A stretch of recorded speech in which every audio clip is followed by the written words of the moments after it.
Chapter 3 untuk DBM 20023 iaitu integration. Okey, ini adalah cara penulisan bagaimana kita nak tulis integration process. Alright, this is integral. Apa yang kita nak integratekan itu kita panggil sebagai integrand. Dalam kes ini dalam function of x, dan dx ini menunjukkan bahawa kita nak integratekan with respect to x, function of x yang ini. Alright, kita nak integratekan fx terhadap x. Ini merupakan formula yang akan kita gunakan. Okey, formula asas hanya 5 sahaja yang akan kita gunakan. Formula yang ini saya akan terangkan satu-satu. Okey. Bila you perhatikan di sini, kita ada 4 jenis integral. Kita ada 2 jenis integration. Yang ini 1, 2, 3 dan juga 5 ini dikenali sebagai infinite integral. Yang nombor 4 ini yang ada a dengan b, ini dipanggil sebagai definite integral. Definite integral ini keadaan di mana kita ada limit a dan juga limit b. Limit a ini adalah minimum limit, limit b adalah maximum limit. Alright. Okey, tengok di sini rumus yang pertama, integration a dx equal to ax campur dengan c. Okey. Kalau you tengok jawapan ini adalah soalan. A adalah constant, a adalah constant. Daripada tidak ada x, kita nak integrate ke terhadap x. Tak ada x, hanya a saja, hanya constant saja. Jawapan dia akan ada x. Kenapa tiba-tiba muncul x bila kita integratekan terhadap x? Padahal pada asalnya tidak ada x. Saya akan tunjukkan di sini. Dan you perhatikan ada tambahkan dengan c. Okay, c is stand for constant. So tambahkan dengan c. Jawapan untuk infinite integral mesti you tambahkan dengan c. Kalau you tak tambahkan dengan c, jawapan you akan jadi salah. Alright, sekarang saya nak terangkan. Daripada tidak ada x di sini, kita nak integrate ke terhadap x. Tiba-tiba muncul x. Kenapa? Ini cerita dia. Alright, example 5. 5 adalah constant. Alright. Integrate 5 terhadap x. Alright. So, daripada mana datang 5? 5 datang dia daripada 5 darabkan dengan 1. 1 multiply by 5 is 5 lah. Okay. So, daripada mana datang 1? Dalam kes ini kita nak integratekan terhadap x. So, kita akan gunakan x. 1 ini datang daripada x kuasa kosong. Alright. Ingat balik yang dalam differentiation. Apa jua nilai x? Kalau you letak, you kuasakan dengan kosong, jawapan dia adalah 1. Okay. So that's why saya letak x power of 0. Kita nak integratekan terhadap x. Now, kalau pada langkah yang ketiga ini, you tengok saya keluarkan constant 5 ini di luar daripada integration process. Kenapa saya keluarkan? Sebab 5 ini adalah constant. Constant hanya bertindak sebagai pendarab sahaja. Yang kita nak integratekan hanyalah x sahaja.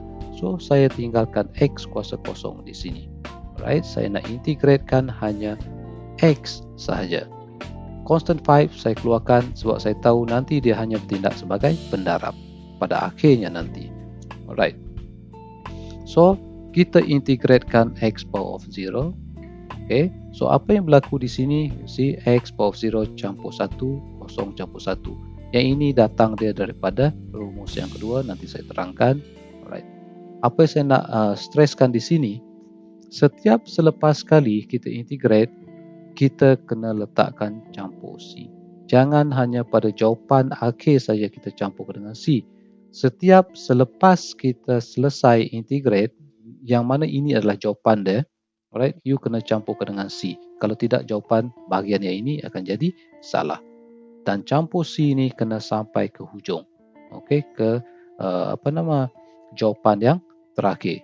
Alright, kalau kita lakukan simplification sehingga simplification kena ada campur c setiap kali selepas integration ini dilakukan. Ini jawapan, kita dah integrate. Okey.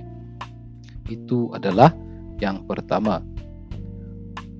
Untuk rumus yang kedua, okay, ini rumus asas yang mesti you master lah. Okay. Integration of ax power of n dx. A adalah constant X power of N, yang mana X ini tak kisahlah power dia power of 1, 2, 3, 4, 11, 0.25, 1 over 2, 3 over 2 dan sebagainya. Alright. So jawapan dia nanti adalah, you tulis balik soalan ini AX power of N, AX power of N. It's just that N ini you campur dengan 1. Denominator juga follow benda yang sama, N campur 1. That's why saya letak warna biru di sini, sebab dia akan follow. Kalau jawapan atas ini 5, bawah juga akan jadi 5. Dan jangan lupa, disebabkan ini adalah jawapan, kena tambahkan dengan C. Alright. So kena campurkan dengan C. Kalau tidak, jawapan you akan jadi salah. Okey, contoh 5x square dx. 5 adalah constant A, x square adalah x power of n, yang mana n dia adalah 2. Integratekan terhadap x. Alright, boleh kita integrate sebab dalam ni dia ada variable x. Okey, sebagaimana di atas yang ini, saya keluarkan constant A ini daripada integration process kerana ianya hanya bertindak sebagai pendarab sahaja dalam kes ini. Okey, tinggalkan x square sahaja dalam integration process sebab kita nak integratekan terhadap x. Alright, tak ada kaitan dengan 5. 5 ini pendarab saja. So keluarkan daripada integration process, kita nak integratekan hanya x square sahaja. See, jawapan dia. Kita nak integratekan x square. Tulis balik soalan x square. Alright, tulis balik soalan. Senang cerita, tulis balik soalan semua yang ini.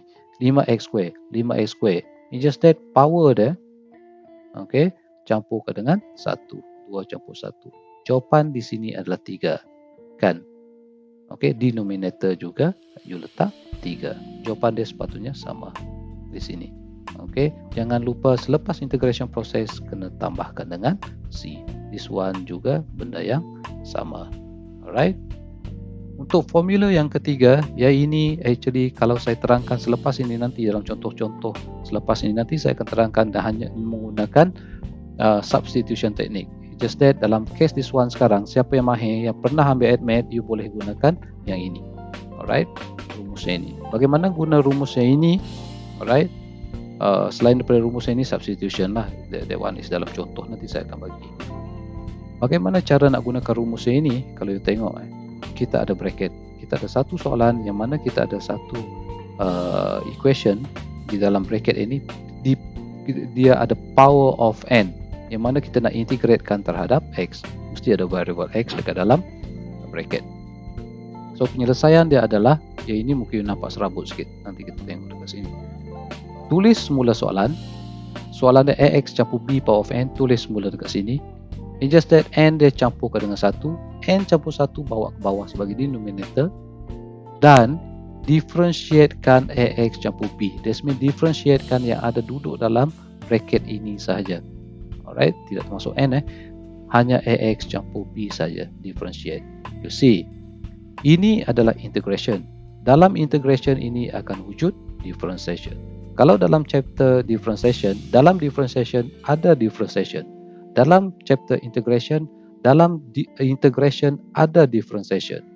That's why penting untuk you mahir menggunakan differentiation. Kalau you tak mahir guna differentiation, that means you tak boleh buat integration. Alright, so ianya saling berkaitan. Contoh, 3x campur 1 kuasa 2. Ax campur b power of n. N dia adalah 2. Duduk dalam bracket adalah 3x campur 1. Integratekan terhadap x. Tulis semula soalan. Alright, it's just that power dia campurkan dengan 1. Tulis balik soalan. Alright, 3x campur 1 power of 2. It's just that power of 2 campurkan dengan 1. So that means 2 campur 1 ini bawa ke bawah jadi denominator. Differentiatekan apa jua nilai yang duduk dalam bracket. Right. Okay. So just selesaikan saja. 2 campur 1 3. Bawah ini juga akan jadi 3. Differentiatekan 3x campur 1 juga akan dapat 3. So jawapan akhir adalah 3x campur 1 power of 3 over 9 campur dengan C. Campur C, campur C. Ini adalah jawapan. That's why kita kena letakkan terus C. Ini juga C. Dan sampai ke akhirnya nanti juga kena letakkan C. Contoh lain. Dalam kes yang ini, you tak boleh letak di sini C, di sini C, di sini C. Sebab Ini belum lagi penyelesaian, ini masih lagi soalan. Ini baru penyelesaian, baru you letakkan C. Ini belum penyelesaian, ini masih lagi soalan. Ini kita cuma simplifiedkan saja soalan dia. That's why dia tidak ada campur C. Ini telah diselesaikan. Integration process telah berlaku. That's why kita kena letakkan C. Alright. Formula yang keempat. Formula yang keempat ini dipanggil sebagai definite integral. Kenapa definite integral? Sebab kita ada satu nilai, limit nilai. Yang mana yang ini nanti kita akan gunakan dalam application of integration, iaitu area under a curve dan juga volume of revolution. A ini dipanggil sebagai minimum limit, B adalah maximum limit. Okay, kita nak integratekan function of x terhadap x. F huruf besar yang ini mewakili jawapan bagi fx yang telah kita integratekan. Alright, ini adalah jawapan. B ini merupakan maximum limit, yang mana nilai maximum limit masukkan ke dalam jawapan, tolakkan dengan nilai minimum limit masukkan ke dalam jawapan. Tolak sebab kita nak melihat perbezaan di antara limit A ke limit B. That's why kita kena tolak, tak boleh campur. Alright. Contoh, kita ada x square dx. Kita nak integratekan x square terhadap x dengan limit daripada 1 ke 2. Ini cara sebutan dia. Limit daripada 1 ke 2. Jangan sebut limit daripada 2 ke 1. Alright, dia terbalik. Limit daripada 1 ke 2. Okay, cara penulisan dia sama ada begini. Ini adalah jawapan, kan? Right, x kuasa 2. X kuasa 2 tulis semula.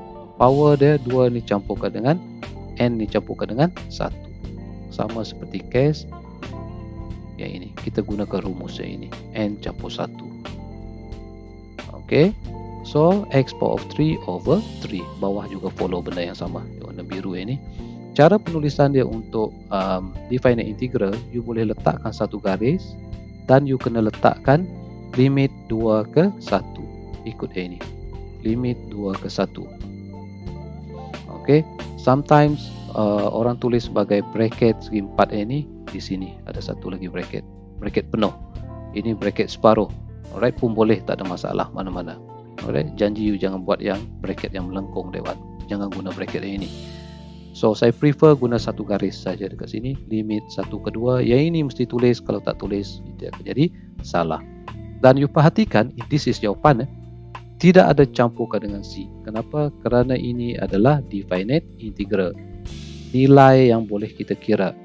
Kalau yang ini, this is infinite integral. Nilai yang tidak terhingga. So that's why kita kena letakkan C pada jawapan dia. Alright? Sama seperti case yang sebelum ini. This one ada nilai yang akan kita perolehi nanti. So tidak perlu campurkan dengan C. Alright, kita dapat jawapan. Limit daripada 2 ke 1. So apa yang perlu kita buat sekarang? Ini adalah jawapan. Ini adalah F besar yang ini. This is jawapan. Masukkan maximum limit ke dalam X. Yang ini. Alright, this one. Okay, nilai B yang ini. Nilai B yang ini. Masukkan ke dalam X. Tolakkan dengan, kena tolak sebab kita nak tengok perbezaan nilai. Tolakkan dengan, okay, nilai A. A adalah minimum limit iaitu 1. Masukkan ke dalam X. Alright. Kirakan dan you akan dapat satu jawapan. You see, kita akan dapat satu value. That's why kita tidak perlu campurkan dengan C. Dia adalah definite integral. Satu nilai yang boleh kita kira. Nilai terhingga. Ini nilai tidak terhingga. Alright. Untuk formula yang kelima ini cuma saya nak tunjukkan kita boleh splitkan kalau kita ada dua ataupun lebih function yang sama ada kita tambah ataupun tolakkan di sini. Alright, kita boleh pecahkan. Okay. Di sini kalau kita tengok function yang pertama dx campur tolak function yang kedua dx. Alright, daripada satu kedudukan yang mana kita letak bracket besar ini, actually kita boleh pecahkan dengan syarat dia adalah sama ada addition ataupun subtraction. Contoh ini. You see 3x kuasa 2 tolak 4 dx juga boleh kita gunakan substitution actually, tapi untuk case mudah begini yang mana power dia kalau you tengok di luar daripada bracket ni, power dia adalah power of 1. So kita just splitkan saja. Okay, pisahkan seperti ini. Okay. Kalau dia power of 2, 3 ataupun lebih 1/2 ataupun 0.35, right, power the end dia, by then kita akan gunakan substitution. Kalau dia mudah macam ini, power of 1 biasa orang tak tulis lah kan. Okay, power of 1, so kita boleh just pecahkan saja kepada dua persamaan seperti ini. Okay, selesaikan satu-satu. 3x square, okay, integratekan 3x square dx, alright, 1. Integratekan 4 dx, 1. Alright, kenapa kita boleh pecahkan? Sebab dia adalah addition ataupun subtraction. Dalam kes yang ini dia adalah subtraction. You see, bila kita nak selesaikan ini, 3 ini remain di sini sebab dia bertindak sebagai multiplier, pendarab. X kuasa 2, 2 campur 1, 3. Bawah juga 3. Integratekan 4 terhadap X. Ada tak X dekat sini? Tak ada. Kalau tak ada, tambah saja. Jangan lupa jawapan dia kena letak C. Tak perlu letak di sini campur C, di sini campur C. Tak perlu, hanya satu saja campur dengan C. Kenapa perlu campur C? Because ini adalah infinite integral. This is definite integral. Akan ada wujud satu nilai. So tak perlulah letak campurkan dengan C. Alright.